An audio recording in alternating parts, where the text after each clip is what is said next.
At the core of the Muzaffarnagar riots are two separate gatherings that instigated men to pick up arms and provoke them to kill. And it all happened under the watchful eyes of the state administration. Eyewitness villagers who we spoke to have told us that they were shocked to see that security forces present at the Upper Ganges Canal near Joli village did absolutely nothing when violence initially broke out. It's only after about an hour and a half that they decided to open fire. But by then, a lot of damage had been done. 7 September, Meenakshi Chowk in Muzaffarnagar. This is the Beti Bachao Bahu Bachao Mahapanchayat. A gathering that has little to do about protecting women and more about stirring the anger of the crowds. अगर सरकार चाहती तो दंगा होने का मतलब ही नहीं है। ना तो ये पंचायतों के आदेश देते, ना पंचायतों से ये बवाल उठता, ना ये दंगे होते। तो रियलिटी बात तो ये कि वही सरकार के दंगे देना। And on the stage are BJP men, Hukum Singh being one of them. And sharing the dais are two others of his party. Sadhvi Prachi is also a part of this brigade of rabble-rousers. Triggering the ghastly violence, all in the guise of justice for women. Almost with a penchant, a practice ease. Just look how this hate-monger is going ahead with his vitriolic address. The dynamics at the other gathering were no different. A week before the Meenakshi Chowk Mahapanchayat, in Khalapur village, BSP MP Kadir Rana inciting the assembly. It was all a charade. The agenda was deceptively put out, presenting the views of the minorities. The fallout of this riot has been contrary to what the people who engineered the riots expected.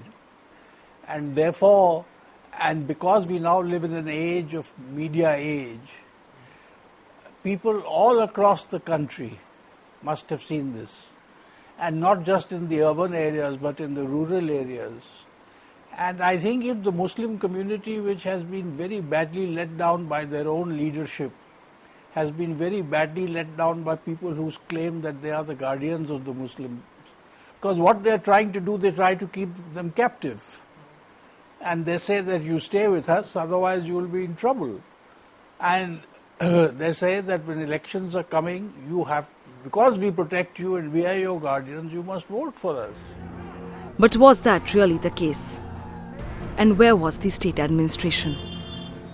तो मैंने कहा कि ये जो memorandum आज दिया जा रहा है वो शांति व्यवस्था कायम करने के लिए दिया जा रहा है और हमारी सबकी जिम्मेदारी है कि अपने ज़िले में शांति व्यवस्था होने की हर इंसान की जिम्मेदारी है और ज़िले के सभी रहने वालों की ये जिम्मेदारी है कि वहाँ शांति व्यवस्था कायम रखें और फ़र्ज़ भी है, माहौल बनाना हमारा काम है और इंसानियत नाते हम सबको मिलकर काम करना चाहिए। इतना मैं बोला। मैं मिसाल पेश करके उसके बाद भी कोई साबित नहीं कर सकता कि मैंने किसी समाज का, हर समाज का मैंने एहतराम किया, सम्मान किया, तमाम इंसानियत का।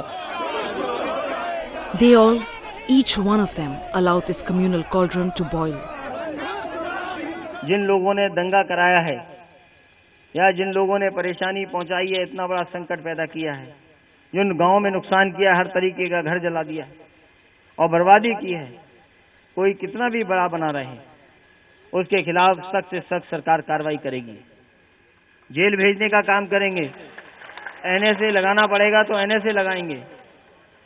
जो कानून के अंदर गंभीर जितनी भी जांच करके जांच की कमेटी हमने बना दी है और जज, रिटायर्ड जज हैं, उसकी जांच करेंगे। You see, communal violence avoidance bill is very important for in our country because we have a history of communal violence taking place.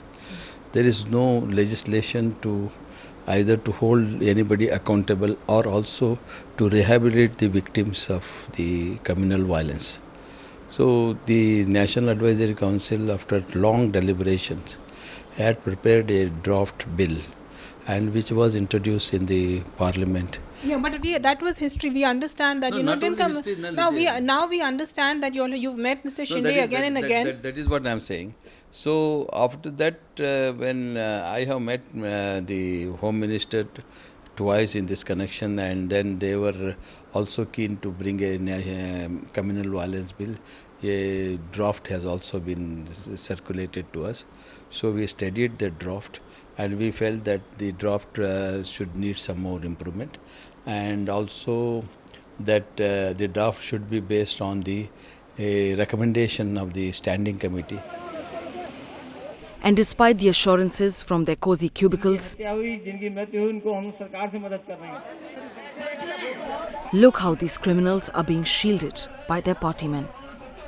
Completely defiant, remorseless, unrepentant. These men are in fact daring the system. A riot like all others that could have been avoided. A town that could have been spared this carnage. With official number of people who have succumbed to their injuries in these riots in Muzaffarnagar crossing well above 40, and the leaders who are said to be responsible for inciting those crowds still are not put behind bars, the common people of Muzaffarnagar, Shamli and then the nearby districts just don't know whom to trust. The local administration, they say, is just doing the lip service. And the question is now on to the Uttar Pradesh state Akhilesh Yadav government to take action and put these leaders who belong to across party lines, Samajwadi Party, Bahujan Samaj Party, Congress and then the BJP behind bars against any leader. They say there is any case, put them behind bar, because the common people, the farmers of this area, this is the sugar belt of Uttar Pradesh, they say they want peace. The more the anatomy of the Muzaffarnagar riots is dissected, the complicity, the connivance of the high and mighty is laid bare.